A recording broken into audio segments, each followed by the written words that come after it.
We're getting there. Hallelujah. We're getting there. Amen. Hi guys! Greetings from my pusa! O diba ang cute niya?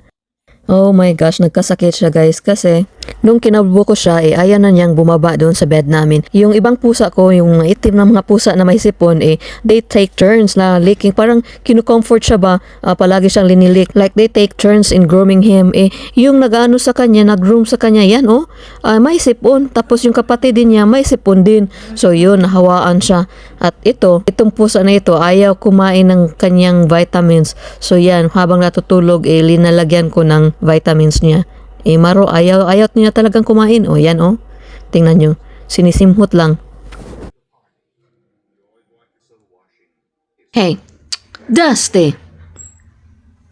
Yan, palaging nakadikit sa mga kapatid niya. If hindi yan nakadikit sa akin, nakadikit dyan sa mga masakiting kapatid niya. Ito namang mga kapatid niya, alam nila siguro na nadidepress siya kasi hindi na siya bumaba doon sa bed namin. Yan, palagi niyang yung linilik ba? You know how they groom themselves. So yan, kaya naghawa-hawa na sila ng mga sakit nila. Ay nako, kaya naka-antibiotics na naman itong dalawang ito. Actually, there are 3 of them na nagpasapasa ng kanilang mga sipon. So, that's it, pusit. The whole earth is full of His glory. Ang ganda talaga ng sunset namin dito guys. Tingnan nyo yan Nung bata pa ako, nasasad ako pag nakakita ako ng sunset kasi after that magdidilim na. Takot ako sa dilim guys. But ganun talaga ang buhay. Ang isang araw ay may katapusan din. Dadating din ang kinagabihan. Katulad din ng buhay natin. Sabi pa nila, there's a time to be born, a time to grow, and a time to die. Talking about dying guys, napaka-sad news talaga kasi nalagasan na naman kami ng mahal sa buhay guys. Remember last year nung pumunta kami sa Hawaii kasi yung half-brother ko namatay. Tapos after a few months, yung apo na naman niya yung namatay kasi nagpatiwakal. Ang ganda-ganda ng bata guys. I think she's early 20s or late teens.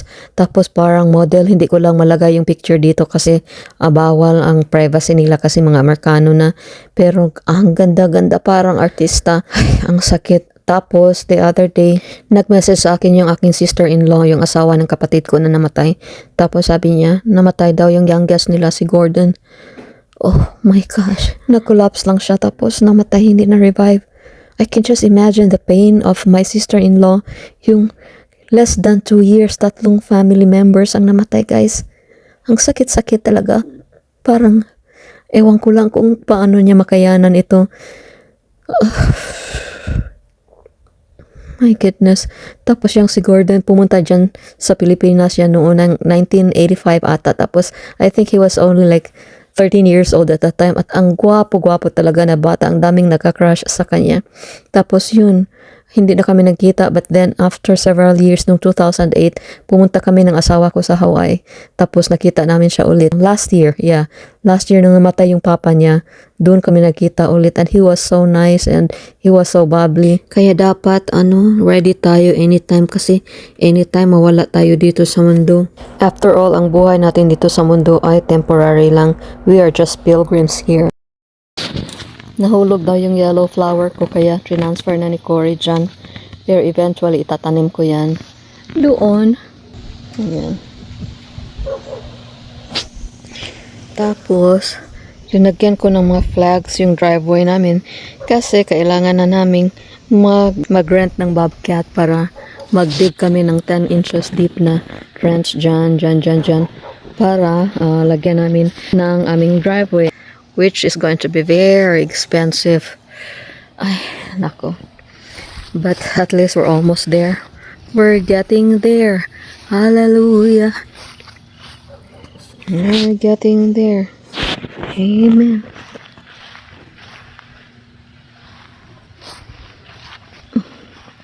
Okay, dahan-dahan lang karpentera kasi maputik dito. Baka maslide ka na naman. That's the end of it for now. Why do you obsess on doing that? It's already painted. Because I did. That's why you don't do this. Because I did a whole bunch of We have a visitor board. caulking. What? I did a whole bunch of caulking and I had to redo it. That was on the inside. That's what this is. Huh? Oh, These- okay. And that's what frames it. So, thank you Lord. Tapos nang ma-frame yung mga windows namin.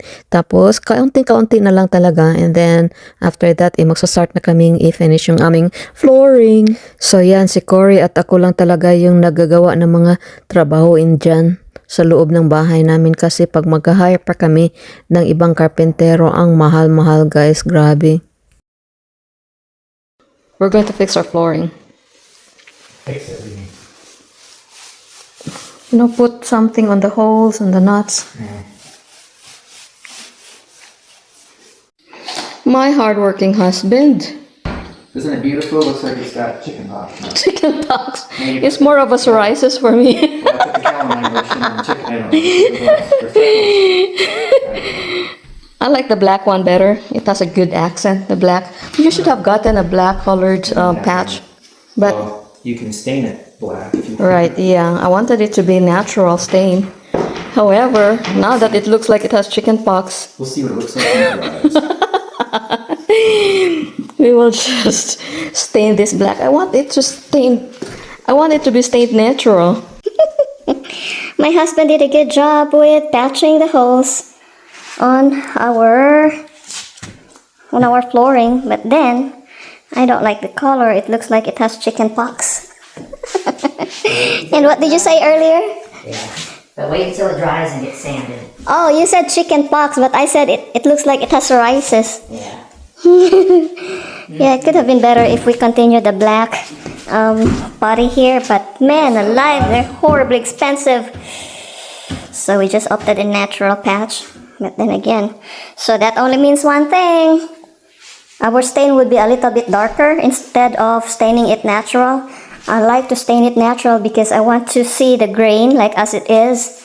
However, now that it looks like it has psoriasis, we have no choice but to stain it dark.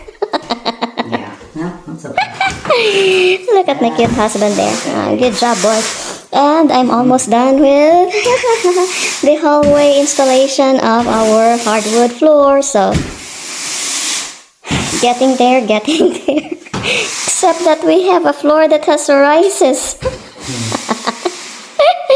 We can call this floor the psoriasis floor. Courtesy of my husband. So yan guys, finally tapos ko na yung hallway namin. Woot. So kailangan na lang finishing touches, tapos lagyan ng transition doon.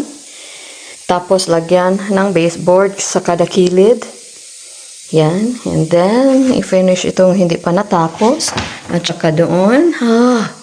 And then, yung chicken pox na ano namin.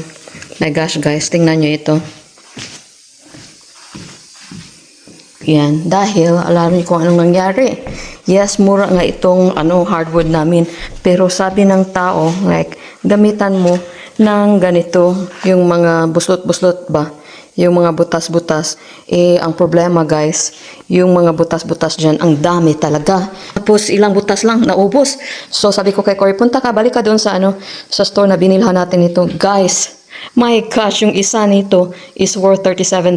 How much is that? That's almost 2,000 pesos kada isa. Tapos 5 buslot lang, 5 butas lang yung niya, na-cover niya. So sabi ko sa kanya, paano na ba ito, Cory? Mahal nito. My goodness, $800. Bili tayo nito pang kapak lang dyan. Parang pamasahin na talaga yan papuntang Pilipinas. So sabi ko sa kanya, i-research ko nga meron din naman palang filler. Kaya lang, ito yung filler na na ginamit niya or binili niya. Sabi ko, so ito na lang yung ginawa namin.